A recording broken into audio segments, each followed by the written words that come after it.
2 Tessalonicenses, capítulo de número 2, a partir do versos 1, diz assim o texto: Irmãos, no que diz respeito à vinda do nosso Senhor Jesus Cristo e a nossa reunião com Ele, pedimos que vocês não se deixem demover facilmente do seu modo de pensar, nem fiquem perturbados, quer por espírito, quer por palavra, quer por carta, como se procedesse de nós, dando a entender que o dia do Senhor já chegou. Ninguém de modo nenhum ou de maneira alguma vos engane, porque isso não acontecerá sem que primeiro venha a apostasia e seja manifesto o homem do pecado, ou o homem da iniquidade, que é o filho da perdição, o qual se opõe e se levanta contra tudo que se chama Deus, ou é objeto de culto, a ponto de assentar-se no santuário de Deus, apresentando-se como se fosse o próprio Deus. Olha que interessante, parece-me que em Tessalônica havia algumas quartas-feiras que eles se reuniam até para falar sobre o anticristo. O que nós estamos fazendo aqui não é novo. Olha o que Paulo disse na carta: vocês não se lembram que eu acostumava lhe dizer estas coisas quando ainda estava convosco? E agora vocês sabem o que o detém, para que lhe seja revelado ao seu tempo, porque o mistério da iniquidade já opera e aguarda somente que seja afastado aquele que agora o detém. Então será revelado o iníquo, a quem o Senhor Jesus matará com o sopro da sua boca e destruirá pela manifestação da sua vinda. Ora, o aparecimento do iníquo é segundo a ação de Satanás, com todo o poder, sinais e prodígios de mentira e com todo engano de injustiça aos que estão perecendo, porque não acolheram o amor da verdade para serem salvos. E é por esse motivo que Deus lhes envia a operação do erro, para darem crédito à mentira, a fim de serem condenados todos os que não creram na verdade, mas tiveram prazer com a justiça. Tome seu assento em nome de Jesus.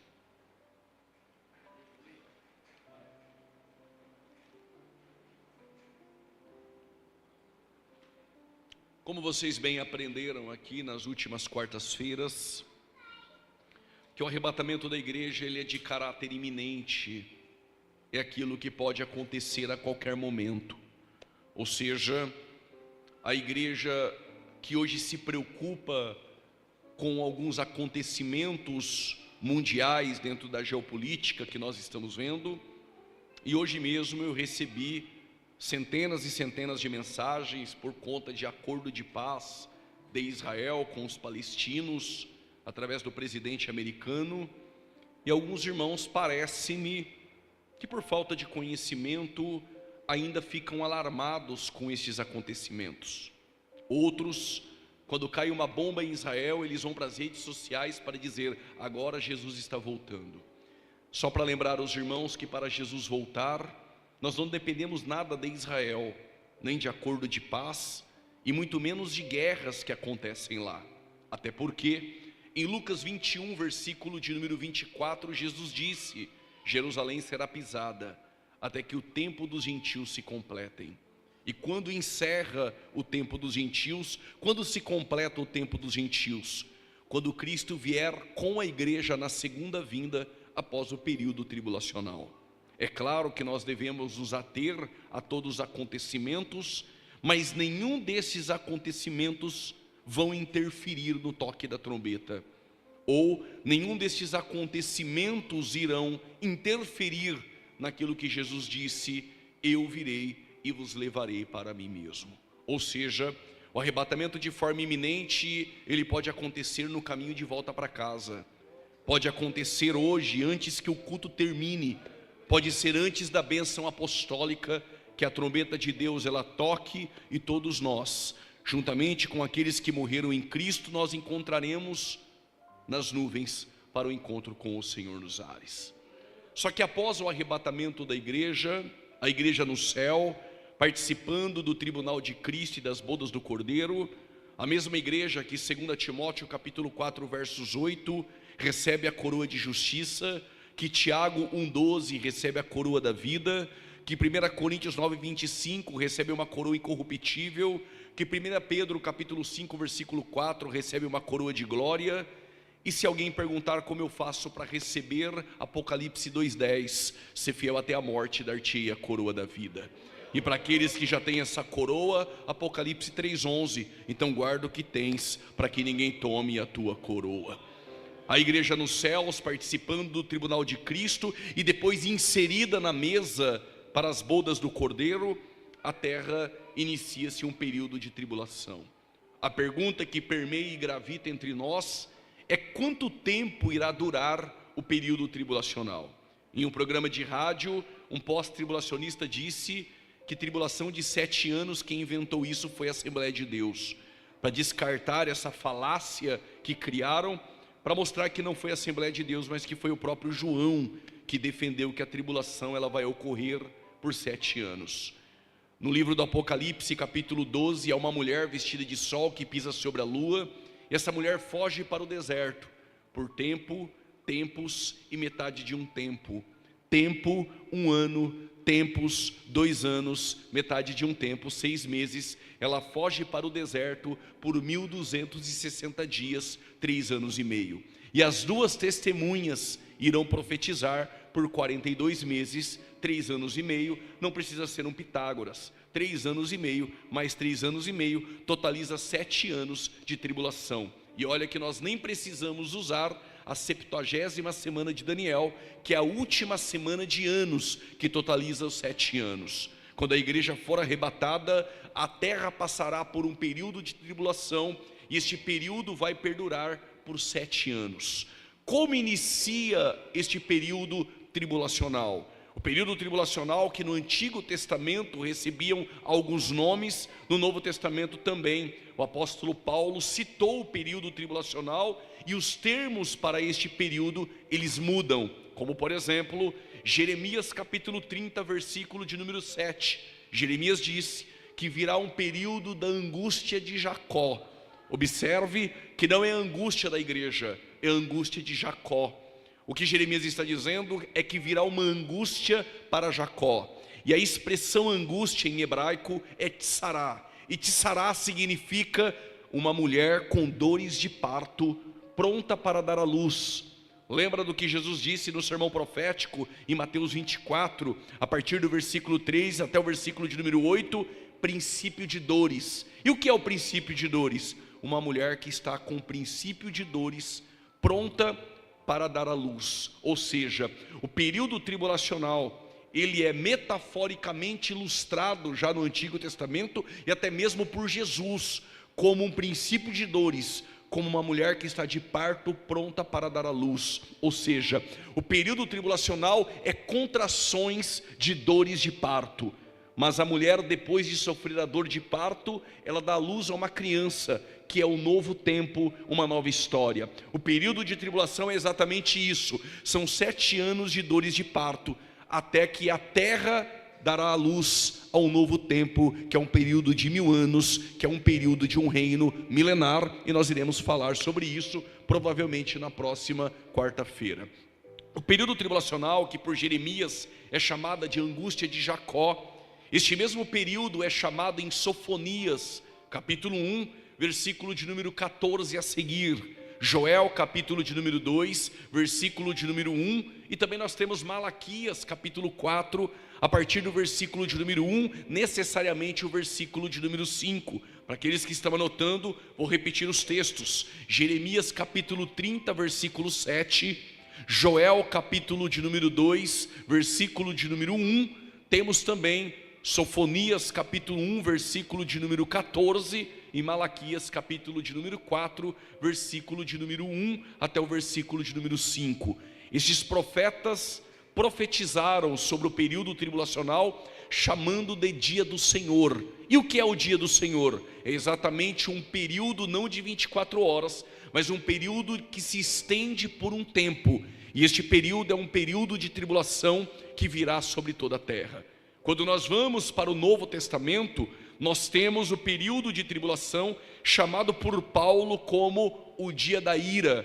Em 1 Tessalonicenses, capítulo de número 1, versículo de número 10, Paulo, ele manda uma carta à igreja que ele fundou na segunda viagem missionária, após Paulo fundar a igreja de Filipos, sair por Anfípolis e por Apolônia, chegar em Tessalônica, fundar a igreja de Tessalônica, e quando Paulo vai para Bereia, Atenas e Corinto, em Corinto Paulo escreve uma carta à igreja de Tessalônica, e nessa carta ele elogia a igreja de Tessalônica no capítulo de número 1, dizendo que das igrejas da Macedônia, que foram fundadas por Paulo, a igreja de Tessalônica se tornou a igreja modelo, e esta mesma igreja abandonou os ídolos e passaram a esperar o anticristo, coisa nenhuma, passaram a esperar dos céus Jesus Cristo, que nos livra da ira vindoura.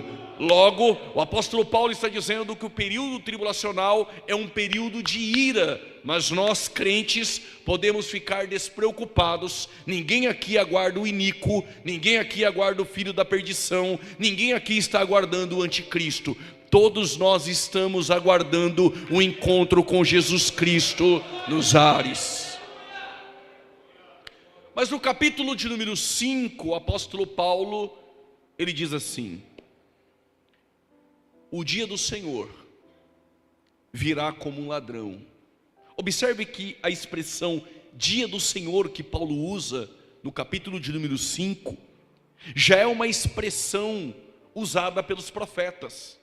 Sofonias 1,14 que você anotou, Joel 2, versículo de número 1 que você anotou. Esses textos falam do dia do Senhor. E o dia do Senhor, Paulo também faz uso dessa expressão. O que nos parece é que as igrejas que Paulo fundou e que Paulo tratou sobre escatologia bíblica estavam acostumados já com a expressão do dia do Senhor. E Paulo diz assim à igreja de Tessalônica, capítulo 5 da primeira carta: o dia do Senhor virá como um ladrão. Quando eu li isso a primeira vez, eu pensei, o que vem como um ladrão é o arrebatamento. Logo, o dia do Senhor é o arrebatamento. Aí Paulo, ele anula este meu pensamento quando ele diz: o dia do Senhor vem como um ladrão, como uma mulher que está de parto. Ou seja, a expressão mulher que está de parto é o período tribulacional.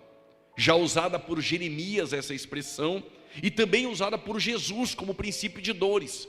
Paulo está dizendo que o dia do Senhor vem como um ladrão, de forma repentina, trazendo destruição, como dores de parto, como aquela que está para dar à luz. Eu imagino que quando essa carta foi lida na igreja em Tessalônica, ainda em casas, os irmãos ficaram apavorados, porque o dia do Senhor vem como um ladrão. Ou seja, será que nós vamos passar pelo dia do Senhor? Aí Paulo diz assim: mas vós, irmãos, não estáis em trevas, para que este dia vos apanhe de surpresa, porque nós que estamos na luz não seremos pegos de surpresa. Versículo de número 9: porque a igreja não foi destinada para a ira. Ou seja, o que Paulo nos ensina através da igreja de Tessalônica é que o período tribulacional é o período da ira. E para que ninguém vos engane nos dias de hoje dizendo: não, mas a ira é só no final da tribulação, e a igreja dentro da tribulação ela não vai passar pela ira. A ira está já no início da tribulação, na abertura dos selos. Eu vim aqui para explicar sobre 7 selos, 7 trombetas e 7 taças. Mas no 5º selo haverá um terremoto terrível sobre toda a terra, como nunca houve. E os governantes e os reis que estarão na terra em iminência fugirão para os outeiros dizendo: livra-nos da ira do Cordeiro. Ou seja, o período da ira já começa no período tribulacional, no início da tribulação. E no capítulo 15 do Apocalipse, versículo 1 diz que a ira foi consumada. Só pode ser consumado aquilo que já vem progressivamente acontecendo. Então a ira é por todo o período de tribulação. A diferença é que os 3 primeiros anos e meio já temos a ira, mas é uma ira ainda não tão intensificada, como vai aumentar a intensidade dessa ira nos 3 anos últimos e meio, que Jesus chama de a grande tribulação, ou a grande aflição que virá sobre toda a terra. abra um parênteses, para aqueles irmãos que usam o apelo emocional, que dizem assim: se a igreja no decorrer de toda a tua história, e aqui os irmãos são bem ensinados, sabem que a igreja passou por histórias, ou seja, nós temos a igreja primitiva, é o tempo da igreja primitiva, que na verdade Atos dos Apóstolos termina de forma abrupta, no capítulo de número 28, ou seja, nós ainda vivemos Atos. Mas o primeiro tempo da igreja é a igreja primitiva. Depois, após a morte de João no ano 100, inicia-se o tempo da igreja perseguida, até o ano 313. Aí começa o tempo da igreja imperial, tempo de Constantino, quando a igreja foi aliada com o Estado. Depois nós temos o pior período da igreja, é o período medieval, o período das trevas. Depois o período da reforma protestante, a pré-reforma com Pedro Valdo, João Rus e Savonarola. E depois o clímax, o acrópole, o ápice, através de Martinho Lutero. Hoje vivemos o tempo da igreja odierna. Esses 6 tempos da história da igreja, que nós aqui estamos falando, nós precisamos ter em mente que a igreja sempre sofreu tribulações. Aí alguém diz assim: se a igreja, nos 6 períodos dela, sempre passou por provações e tribulações, não é justo o que essa geração tem de diferente, que ela vai escapar da ira e não vai estar aqui na tribulação. Quem responde isso não é o pastor Juliano, é o próprio Jesus. Em Mateus 24, 21 ele diz: desde o princípio nunca houve, tampouco haverá uma aflição como esta. Ou seja, o que Jesus está dizendo é: desde o princípio nunca houve e não haverá um período de tribulação como este que virá sobre toda a terra. O que Jesus está dizendo é: não se compara as tribulações da história da igreja com este período de 7 anos, que será único como nunca houve. Não vai ter quartas-feiras falando de escatologia, arrebatamento da igreja, e nem tribunal de Cristo. Vai ter o anticristo com o seu governo, decapitando aqueles que não se marcarem com a marca da besta. Então está mais fácil agora ouvir o toque da trombeta e subir para encontrar com Cristo, do que ficar aqui dentro do período tribulacional, sofrendo a ira sobre a terra. E o próprio anticristo, ele é a manifestação dessa ira. E aqueles que não se prostrarem ao seu governo serão decapitados, degolados e mortos. Daqui a pouco nós entraremos com textos para trabalhar essas questões com mais perspicácia. Ou seja, Paulo diz que o período tribulacional é um período de ira, mas Paulo também chama de dia do Senhor. Em Mateus 24, 21, Jesus chama de a grande tribulação ou a aflição.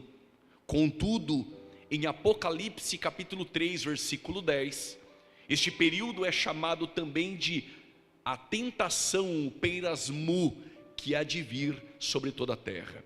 Apocalipse 3:10, há uma reprimenda, um alerta e ao mesmo tempo uma promessa.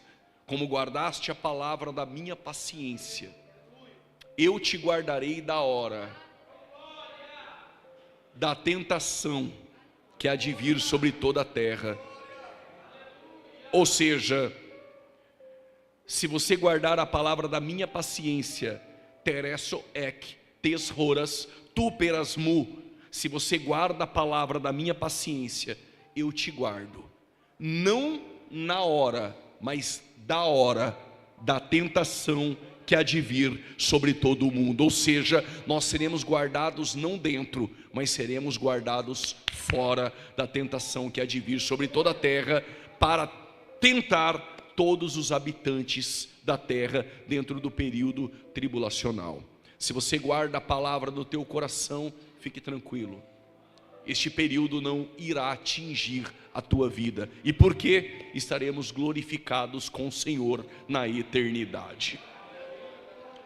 Quando nós lemos o livro do Apocalipse, nós precisamos compreender a divisão do livro do Apocalipse e entender dentro do livro do Apocalipse onde está o período tribulacional dentro deste livro.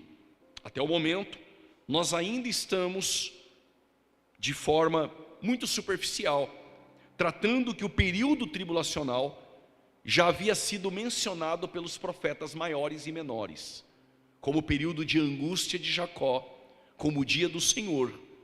Mas no Novo Testamento, estes períodos da história da igreja não se compara com o período da ira que Paulo trata com os irmãos em Tessalônica, com o período da tentação que há de vir sobre toda a terra, mencionada por João em Apocalipse, o período de grande tribulação ou aflição, como o próprio Jesus disse no sermão profético.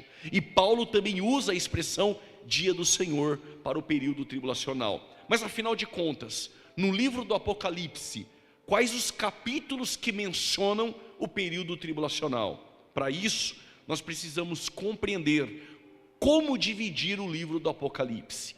É do saber dos irmãos que o livro do Apocalipse tem diversas interpretações, diversas escolas de interpretações sobre o livro do Apocalipse.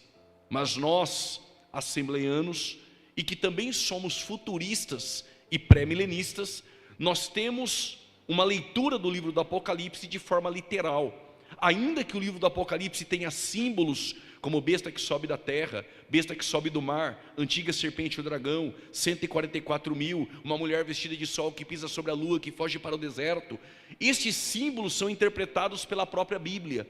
Nós não temos o direito de espiritualizar estes textos e querer colocar uma interpretação nossa e ferir a exegese bíblica. Quando nós olhamos para sol e lua, por exemplo, dessa mulher vestida de sol que pisa sobre a lua, sol e lua aparece na Bíblia, o sonho de José. Ou seja, essa mulher, ela se harmoniza com a nação de Israel. É a nação de Israel que vai fugir para o deserto dentro do período tribulacional. E para todo leitor da Bíblia, que lê a Bíblia de forma literal, que lê a Bíblia com uma interpretação histórico-gramatical, ele vai compreender que a igreja não é o novo Israel. Ainda que você possa ter ouvido alguns pregadores dizerem, ou alguns ensinadores, de forma muito equivocada, dizer que a igreja é o novo Israel, que a igreja substituiu Israel, isso não é verdade. Israel tem uma eleição instrumental, e a igreja tem uma eleição salvífica. Mas mesmo Deus hoje tratando com a igreja, Deus não rejeitou Israel. Se você ler Romanos 9, é o passado de Israel. Se você ler Romanos 10, é o presente de Israel. Mas se você ler Romanos 11, versículo 25 a seguir, o que Paulo fala sobre Israel? E todo Israel será salvo. Quando? No futuro, por causa de uma nova aliança com a casa de Judá e com Israel. Chegará um tempo futuro em que o próprio Israel terá um encontro com o teu Deus. Não é aquele texto que alguns congressos de forma equivocada lê Amós 4,12 dizendo: prepare-te a Israel para encontrar com Deus. Aí nós pregadores vamos lá e temos que arrumar esse texto. Por quê? Prepare-te a Israel para encontrar com Deus. Israel não é a igreja. Prepare-te a Israel é a própria nação étnica de Israel. Ou seja, Israel na tribulação será preparado para encontrar com Cristo no final da tribulação e se converter e reconhecer que Ele é o Messias. Vocês estão aí? Ok. Só para os irmãos terem uma ideia sobre interpretação bíblica, olhem para cá. Se as profecias dos profetas que falavam sobre o ministério terreno de Jesus se cumpriram literalmente, por que as profecias futuras nós vamos colocar na igreja? Qual a autoridade que nós temos de querer colocar uma interpretação nova que nem os profetas tinham? Exemplo, Zacarias capítulo 9, versos 9, diz que Jesus entraria montado em um jumentinho. Ele entrou em Jerusalém montado exatamente em um jumentinho. A profecia se cumpriu de forma literal. Isaías 53 fala do servo sofredor, fala daquele que como uma ovelha muda seria levado ao matadouro. Isaías 53 se cumpre cabalmente de forma crucial, trivial, unilateral na cruz. Não há nada para espiritualizar, se cumpriu literalmente. Miqueias capítulo 5 versos 2 diz que o rei, o menino nasceria em Belém, mas ele é desde os tempos da antiguidade. Se cumpriu literalmente, Jesus nasceu em Belém. Isaías 61 do versículo 1 ao 3, o Espírito do Senhor está sobre mim e me ungiu para dar liberdade aos cativos, vista aos cegos. Não é isso? Lucas 4, Jesus entra na sinagoga, abre o livro do profeta Isaías, e isso se cumpriu literalmente: o Espírito do Senhor está sobre mim. Escute isso agora. Se as profecias do Antigo Testamento se cumpriram em Cristo no seu ministério, literalmente, por que as profecias futuras que falam sobre tribulação, salvação para Israel, nós vamos alegorizar e colocar dentro da igreja? Ou seja, não tem igreja no Antigo Testamento. No Antigo Testamento só tem Israel.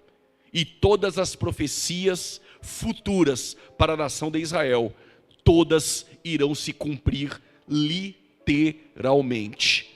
Ou seja, hoje Deus está tratando com a igreja. Plenitude dos gentios. Israel rejeitou o Messias. Então os ramos originais, Romanos 11, foram cortados da oliveira.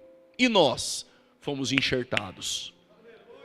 Se alguém desse um glória a Deus lá na igreja em Roma, Paulo disse: não dê glória. Paulo disse: não se glorie.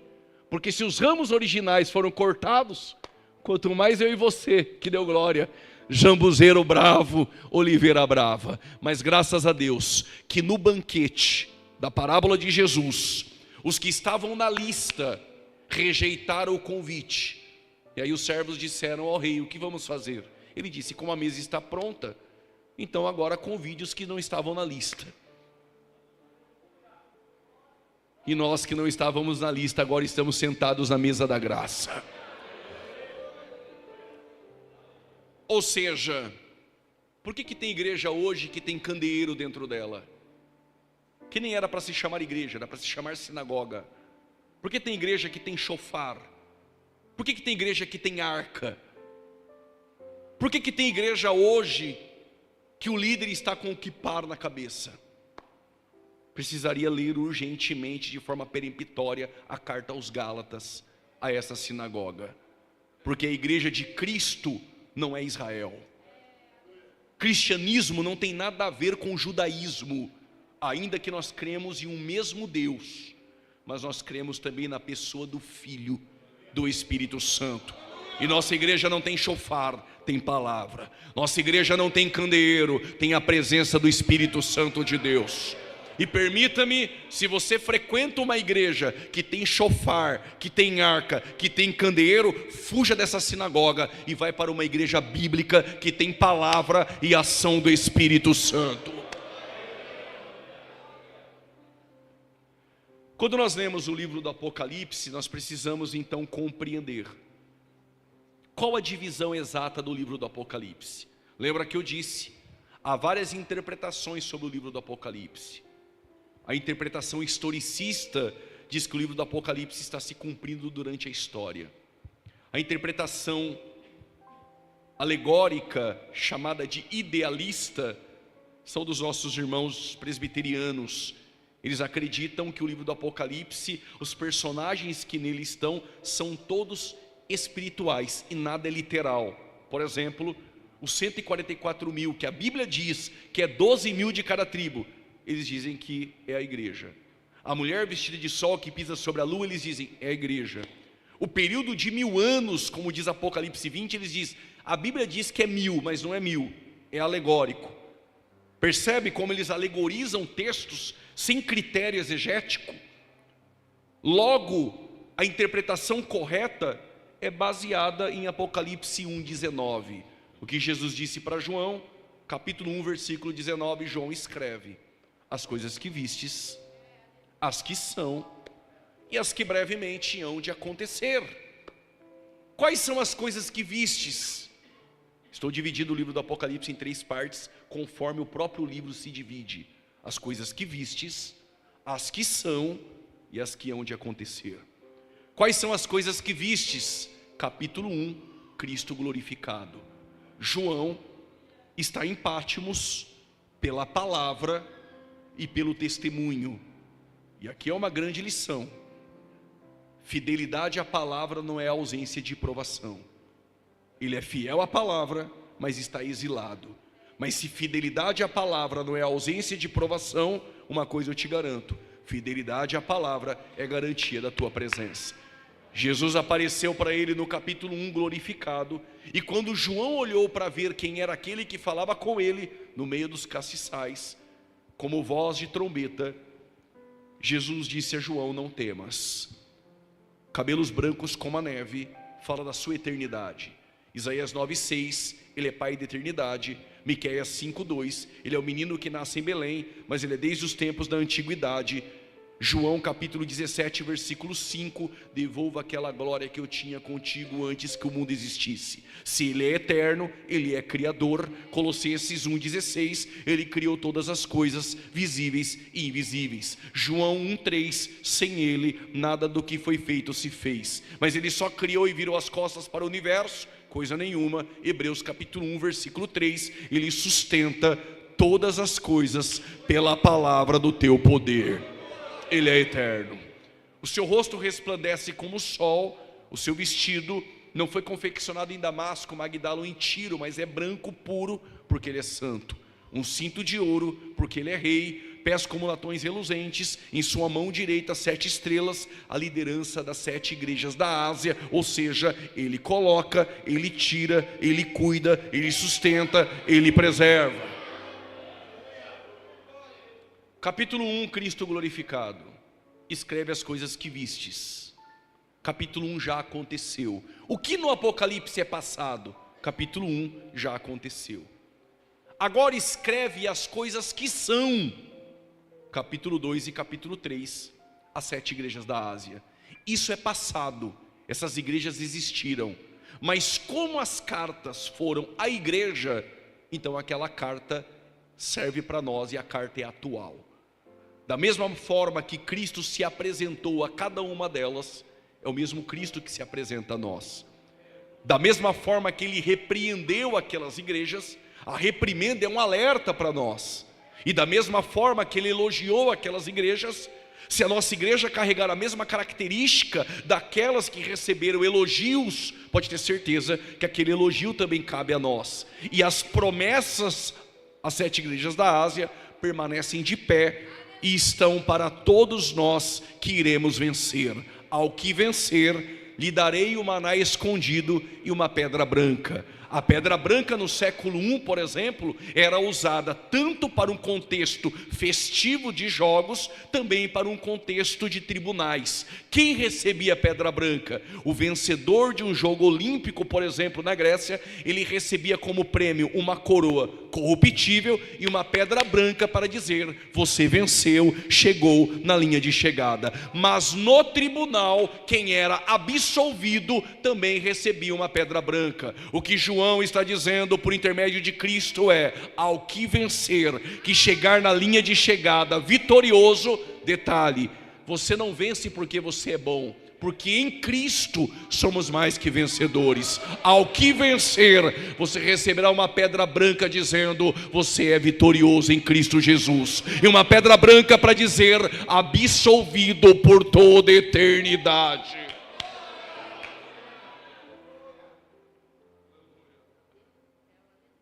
Por causa desse meu Deus do céu, ao que vencer, será coluna no meu templo. Por que ele escreveu isso à igreja de Filadélfia, capítulo 3, versículo 12? Porque em Filadélfia tinha muitos terremotos. Então os templos erigidos pelos homens, com os terremotos, as colunas tornavam-se ruínas. Jesus está dizendo: mas você, igreja, será uma coluna no meu templo. E não há terremoto, não há prova, não há tempestade que vai te abalar.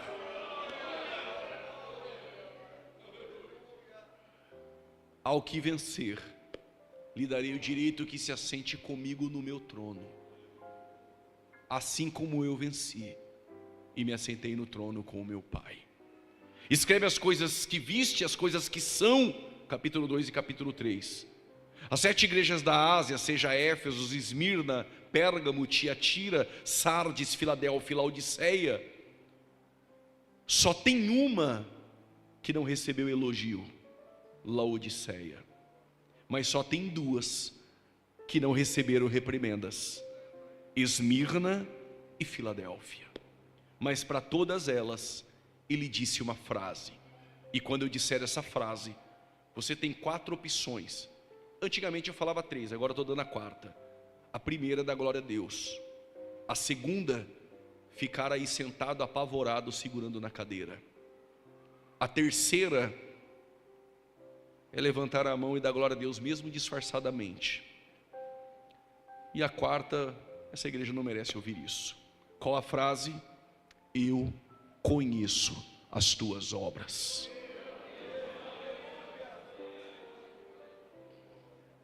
Quem tem olhos como chamas de fogo, sabe até a oração que você ainda não fez.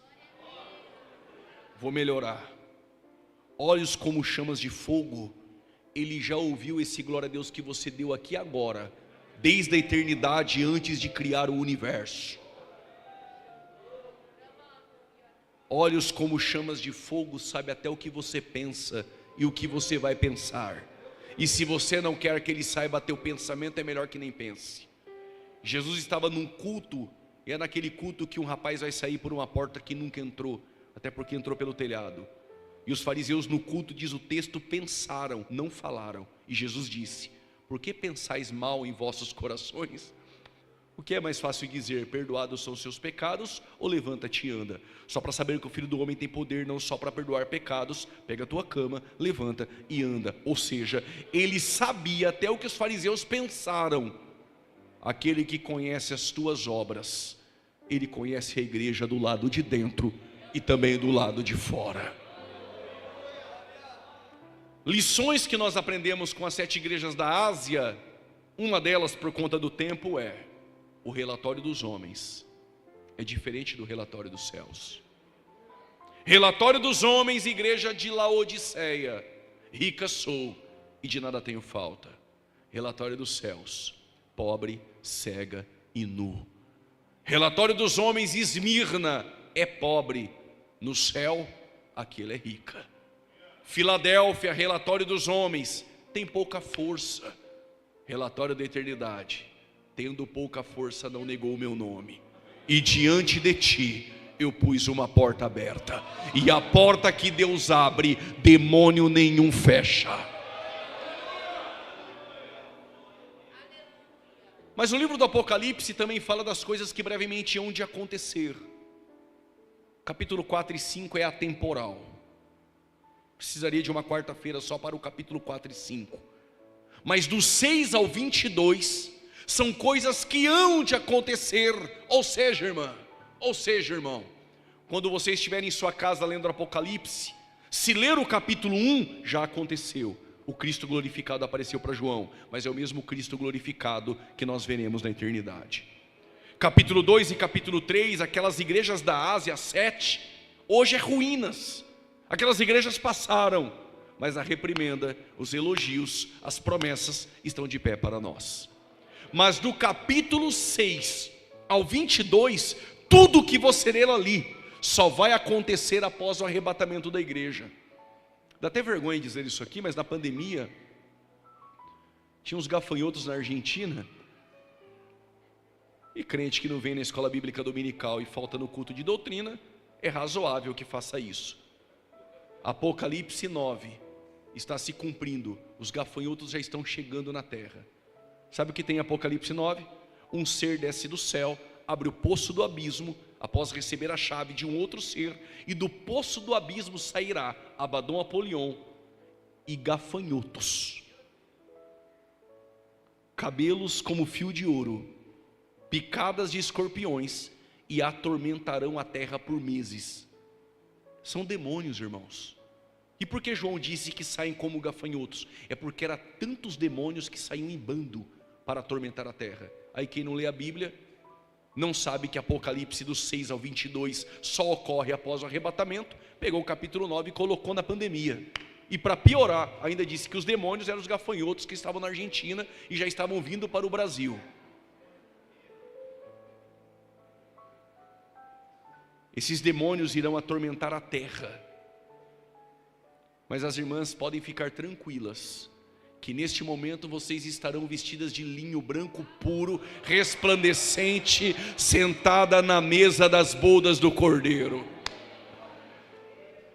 Só que o período tribulacional dentro do livro do Apocalipse, se eu já aprendi que do 6 ao 22 é futuro, e a tribulação está onde no Apocalipse? Do 6 ao 18.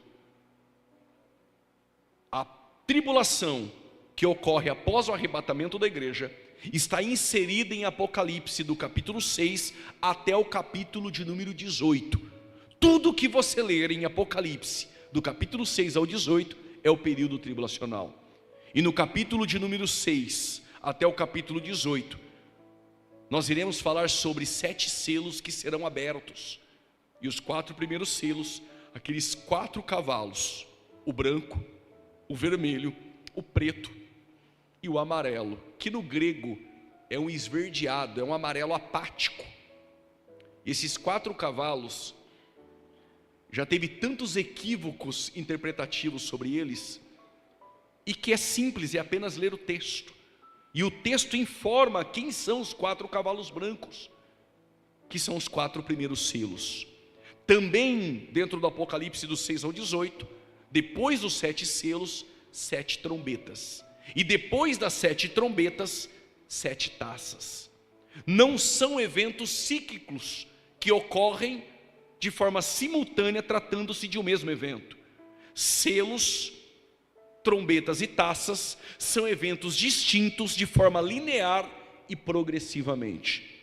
Hoje nós não teremos tempo, mas com certeza na próxima quarta-feira nós iremos tratar sobre selos, trombetas e taças. Mas a primeira informação que você precisa ter é que após o arrebatamento da igreja se manifesta o filho da perdição, o homem do pecado, o iníquo, que é o anticristo. Detalhe, irmãos, o espírito do anticristo já opera. Durante a história da igreja, durante a história da narrativa bíblica, nós tivemos alguns anticristos, mas o anticristo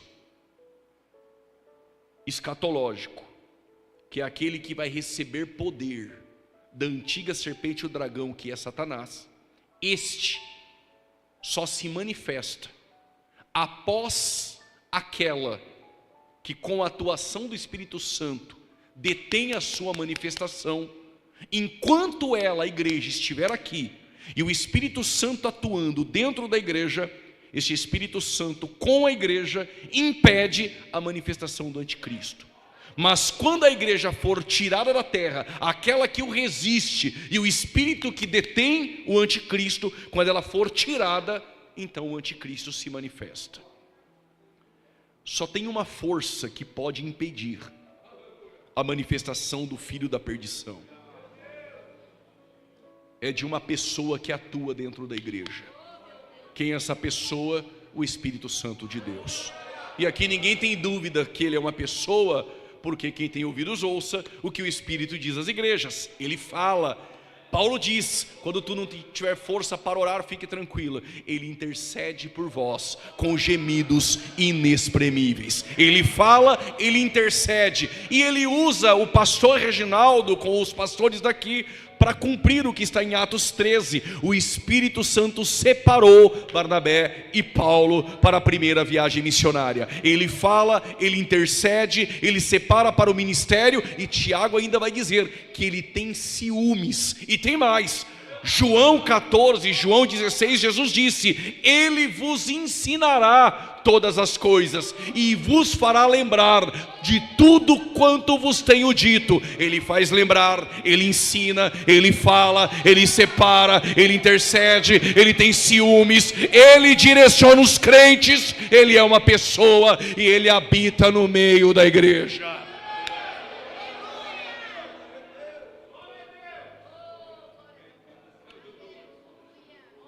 E esse Espírito Santo, por intermédio da igreja, impede a manifestação do anticristo. Pergunta: o anticristo já nasceu?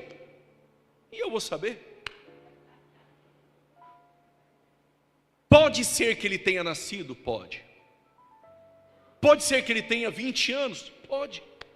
Tudo isso está dentro de um campo hipotético.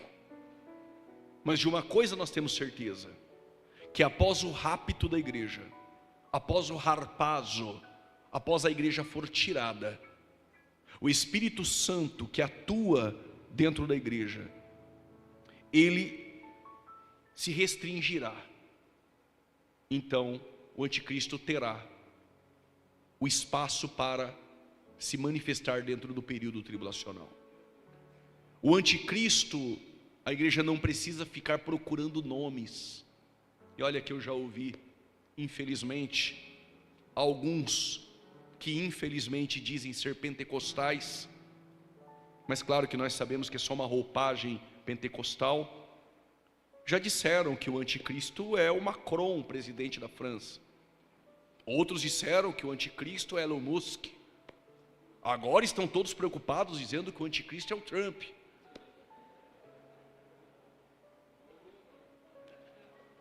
Alguns chegaram a dizer que o anticristo era o Lula. Eu disse, nem para anticristo ele está...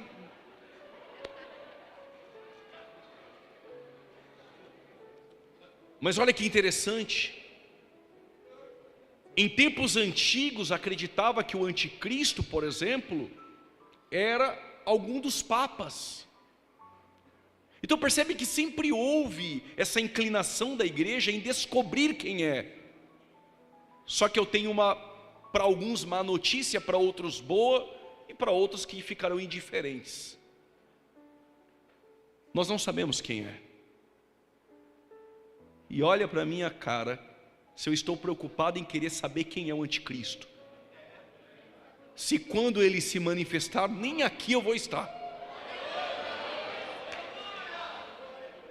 Precisamos estudar sobre, precisamos, Paulo disse, lembra que eu falava dessas coisas quando estava aí convosco, mas eu acredito que eles não ficavam procurando quem era o anticristo. Claro que alguns poderiam dizer, será que vai ser o próximo imperador? Mas de uma coisa nós sabemos, o anticristo ele surge da Europa.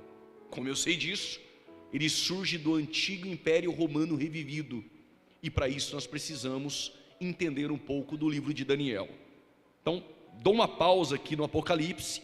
Você já sabe que o Apocalipse do 6 ao 18 é o período tribulacional. E que tudo que ocorre do capítulo 6 ao 18 é tribulação. E vocês já sabem que após o arrebatamento, surge então a pessoa do anticristo, que vai receber poder. Apocalipse 13 disse isso, da antiga serpente e o dragão, que é Satanás. Já vou te adiantar, no período tribulacional terá uma tríade satânica. Eles querem copiar a Trindade. Na Trindade nós temos o Espírito Santo, o Filho, que é Cristo, e o Pai. No período tribulacional tem uma tríade satânica querendo imitar a Trindade. O falso profeta quer imitar o Espírito Santo. Ele vai induzir as nações a adorar o anticristo, que vai tentar enganar como Messias. E a antiga serpente, o dragão, quer ser como Deus. E Satanás, que é a antiga serpente, o dragão, Diabolos no Novo Testamento, ou Satã no Antigo Testamento, é ele que vai dar poder para o anticristo. O anticristo não é um demônio, o anticristo é um homem político, irá falar bem, enganará as nações, vai solucionar o caos econômico que vai estar toda a terra vivendo. No entanto que ele vai implantar uma moeda, uma marca, não vai ter euro, nem dólar, nem franco, nem real, nem peso, nem mitical, nem libra, vai ter uma única moeda, centralizada no seu governo. E com essa moeda você não vai precisar de nota. Com a marca na mão direita e na testa, abastece o carro, compra remédio, faz compra no mercado, é a marca da besta. E aqueles que se marcam com a marca da besta, já estão destinados ao lago de fogo. E aqueles que aceitarem a Cristo no período tribulacional, estes não podem se marcar. Mas se não se marcar, não compra. Se não se marcar, não abastece o carro. Se não se marcar, nem água do mercado poderá comprar para beber. E se o governo do anticristo te encontrar sem a marca, tu é martirizado, degolado. Logo, a marca da besta é o sinal do governo do anticristo. E só com essa marca você compra. Só com essa marca você consegue sobreviver. Então haverá salvação no período tribulacional? Pergunte para João. Quem é essa multidão de tribos, línguas e nações? Aí um ancião disse: são aqueles que lavaram suas vestiduras no sangue do Cordeiro. Haverá uma grande multidão salva na tribulação. E permita-me dizer isso: é ruim de digerir, assembleano, dizer que no período tribulacional salvação só se pagar com o sangue. E sangue que não é de Cristo é limpo para salvar alguém? O único sangue que salva é o de Cristo. Que conversa é essa? Para ter salvação tem que pagar com a vida. E nossa vida paga preço de sangue? Sangue que purifica do pecado? Salvação sempre foi pela fé. Antigo Testamento, pela fé. Hebreus 11, pela fé Abraão, pela fé Abel, pela fé Isaac. Hoje, pela graça sois salvos mediante a fé. E na tribulação, lavaram suas vestiduras, não no sangue dos mártires, mas no sangue do Cordeiro. Então haverá salvação no período tribulacional. Mas quarta-feira que vem a gente explica se o Espírito Santo vai estar ou não da terra. Mas já dorme com essa noite. O Espírito Santo é Deus. Como que tu tira Deus da terra? A atuação do Espírito Santo será restrita. Mas como que duas testemunhas profetizam sem Espírito Santo? Como que há salvação sem Espírito Santo? Como que 144 mil é selado? Selado com o quê? Se não tem o Espírito Santo. Então o Espírito Santo vai atuar na tribulação, como atuava no Antigo Testamento, em momentos específicos, não como agora, que está aqui conosco, habitando dentro de nós. Vocês me aguentam uns 10 minutos? Posso ir, pastor? Mais 10 minutinhos? Ok? Mais 10 minutinhos eu encerro. O livro de Daniel mostra que o anticristo vem de blocos de nações do antigo Império Romano revivido. E o antigo Império Romano revivido hoje é a Europa. Daniel ele foi levado para a Babilônia na primeira invasão dos caldeus babilônicos no ano 606 antes de Cristo. Só foi os nobres levados ao cativeiro, os mais ricos. Por exemplo, se fosse hoje, na primeira leva iria estar o pastor Reginaldo, a irmã Michele. Eu iria só na segunda, eram os mais pobres, os escravos, eu ia junto com Ezequiel. Mas a primeira leva foi Daniel, Misael, Ananias, Azarias, eram os nobres. Só que o Daniel foi colocado dentro do palácio babilônico. Alguém poderia dizer, se há cativeiro, e Jeremias profetizou no capítulo 25, versos 11, que o cativeiro vai durar 70 anos. Alguém poderia dizer, será que Deus perdeu o controle? Coisa nenhuma. Primeiro que ele permitiu um crente dentro do palácio. Só que no ano 597 levaram 10 mil ao cativeiro, entre eles Ezequiel. Ezequiel não foi levado para dentro do palácio, ele está às margens do rio Quebar. Temos um Daniel dentro do palácio e temos um Ezequiel fora do palácio. Mas invadiram no ano 586, destruíram o templo, saquearam os utensílios, queimaram os muros de Jerusalém e a glória foi embora. E Jeremias ficou em Jerusalém.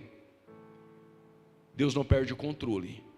Tem o Daniel dentro do palácio, tem o Ezequiel fora do palácio, tem o Jeremias em Jerusalém. Assim como Deus tinha uma menina na casa do Naamã, um José na casa do Potifar, um Pedro na Judéia, um Filipe em Samaria, um Paulo nos confins da terra, Deus ele tem pessoas específicas em lugares estratégicos. Deus não erra o plantio, aonde Deus te colocou, é aí que Deus vai te usar. E por que Daniel está dentro do palácio? Porque o rei vai sonhar. Só que o faraó é aquele que te liga, conta o sonho e diz, irmã, você interpreta? A gente até dá um jeitinho. O Nabucodonosor teve um sonho e falou, não vou contar não.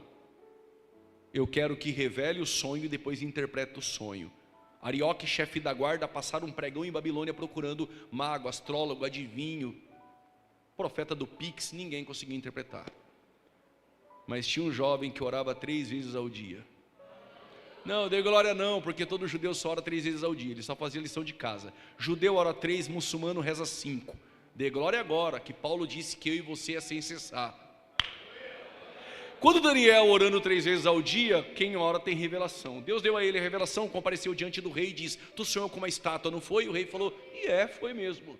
A cabeça era de ouro, peito e braço de prata, ventre e quadril de bronze, e perna era ferro e barro. Cabeça de ouro é tua Babilônia, peito e braço de prata é os medo-persas de Sírio e de Dário. O ventre e o quadril de bronze é um tal de Alexandre o Grande, filho de Filipe o Macedônio, é Grécia. E perna, ferro e barro é Roma. 4 materiais, 4 reinos: Babilônia, os medo-persas, a Grécia e Roma.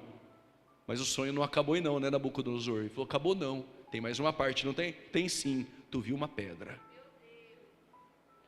E a pedra vem sem auxílio de mãos, colide com os pés da estátua e a estátua se rompe.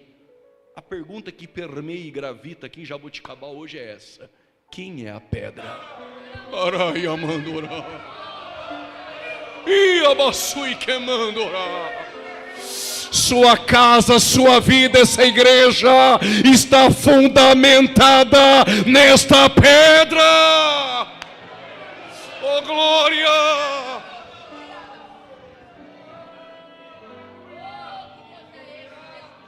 Permita-me. A pedra colidiu com os dedos da estátua, com os pés. O que isso tem a ver? Calma. Daniel 7. Não é Nabucodonosor que sonha, agora é Daniel que tem a visão. Sabe qual é a visão? Ele viu 4 animais. Quantos? Ele viu um leão, ele viu um urso, um leopardo com asas. E o 4º animal era um monstro terrível, com dente de ferro e 10 chifres na cabeça. O leão é cabeça de ouro da estátua, é Babilônia. O urso, os medos e os persas. E o leopardo, a Grécia, com asas, a velocidade com que Alexandre o Grande conquistou o mundo. E o 4º animal é Roma, perna de ferro e barro, fragilidade e poder. Os dentes do 4º animal é ferro, mas na cabeça do 4º animal 10 chifres. Não entendi, eu explico. Babilônia passou, hoje é o Iraque. Os medo-persas passaram, hoje é o Irã. A Grécia só não passou porque Alexandre o Grande pediu para sacrificar ao Deus de Israel. Mas um dia vai passar. Aquela Roma caiu no século V. Mas os 10 dedos da estátua e os 10 chifres é a extensão do antigo Império Romano que vai reviver.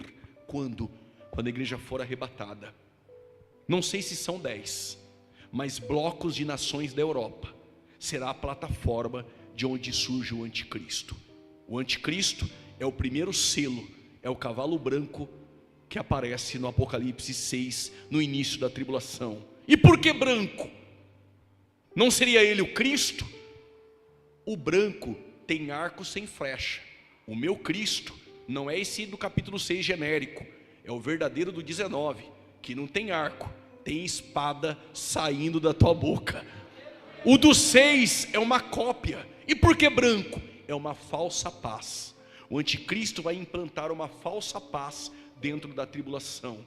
E Israel vai assinar um tratado de paz com o anticristo, que semana que vem também trataremos das 70 semanas de Daniel. Na última semana, ele, o príncipe que há de vir, que é o anticristo, fará aliança com muitos, com Israel, por uma semana, 7 anos.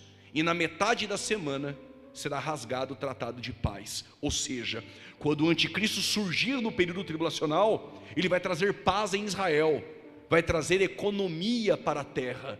Todos irão se curvar e dizer: esse só pode ser o Messias. Vai enganar a muitos. O período da tribulação será o período da ira. Mas eu e você, eu vi um glória a Deus aqui, mas eu e você estaremos sentados na mesa. Quem vai estar na mesa? Quando tu dá uma olhadinha para o lado, Abraão, Isaac, Jacó, João Batista com uma cabeça novinha, Jó, Davi, Paulo, pastor Reginaldo, a irmã Michele, esse crente aí atrás de você, esse aí do teu lado. Imagina as irmãs na mesa conversando, elas, Ruth, Raabe, Maria, ninguém vai aguentar. Mas Jesus também vai estar na mesa para servir a ceia das bodas do Cordeiro. Só quem vai estar lá naquele dia, dê um grito de glória essa noite.